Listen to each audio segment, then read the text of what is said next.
Loin d'un convoi présidentiel, c'est une véritable équipe de patrouille. Le capitaine Ibrahim Traoré est chef de mission.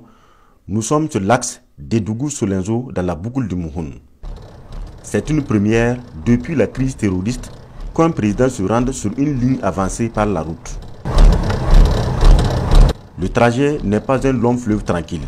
Nous avançons à moins de 30 km à l'heure, car les embûches, il n'en manque pas. Ici, à la sortie du Dédougou, un piège à la mine soigneusement posé sur un passage obligatoire. L'équipe de déminage le détecte et le désamorce sans difficulté.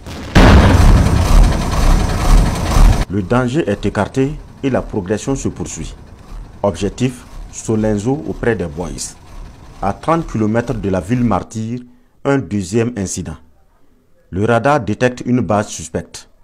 L'artillerie est mise à contribution et la base est détruite depuis des kilomètres.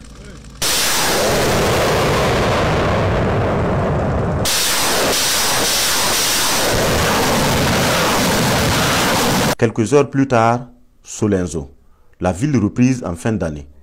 Pour le président Traoré, il ne s'agit pas d'une mission de bravoure, mais d'une reconnaissance du travail des hommes qui ont mené l'opération Feleho.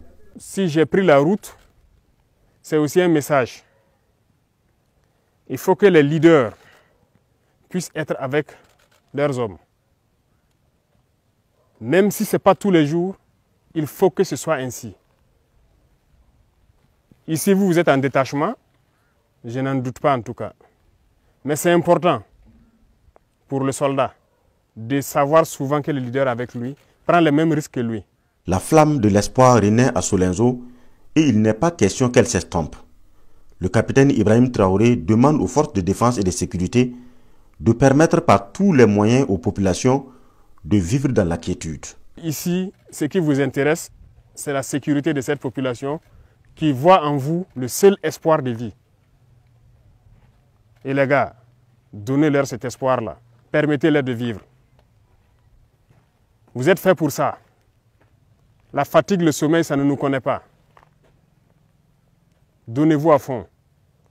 Parce que quand vous marchez, regardez-les bien. L'espoir qu'ils ont quand ils vous voient. C'est ça. Donc faites-les ressentir ça encore plus. Donnez-leur cet espoir. Donnez-leur la vie. Être ici parmi eux, ils se sentent vivants. Si vous partez, c'est la mort. Donc, mettez-vous au travail encore plus. Toutes ces populations dans les Banwa ici, il faut tout mettre en œuvre pour pouvoir les sécuriser. C'est vous qui avez ici le drapeau ici. Il n'y a aucune raison à ce que ce drapeau-là redescende. On fera la guerre là, on va marcher tête haute sur ce sol-là. Parce que ce sont nos terres. Donc armez-vous de courage, ne baissez jamais les bras. Il y aura des difficultés, ça c'est sûr. Déjà actuellement le climat c'est votre grosse difficulté. Il fait froid, il y a l'harmattan, il y a tout. Tenez bon. L'opération Feleho est bien accomplie et a permis de neutraliser plusieurs dizaines d'ennemis combattants. Plusieurs bases terroristes sont détruites et Solenzo libéré. Mais pour l'heure, rien n'est acquis définitivement. Le président Traoré reconnaît la délicatesse de cette phase de consolidation. Reconquérir, c'est bien, mais il s'agit maintenant de consolider. Donc c'est principalement ce message que je tenais donc à faire passer. Parce que l'étape de consolidation, c'est la plus difficile. Elle est très difficile parce que l'ennemi, comme vous pouvez le reconnaître, il n'est pas très loin. Il va toujours tenter de revenir. Donc c'est le moment pour vous de vous réarmer. Vous avez eu des succès. Vous avez atteint les bases. Vous avez marché sur les bases. Ils ne sont pas au-dessus de vous. Aucunement. C'est des mortels. La lutte se poursuit et l'autorité promet jouer sa partition. Le président de la transition parle de renforcement en cours des moyens d'action et de l'opérationnalisation de la nouvelle configuration de l'armée.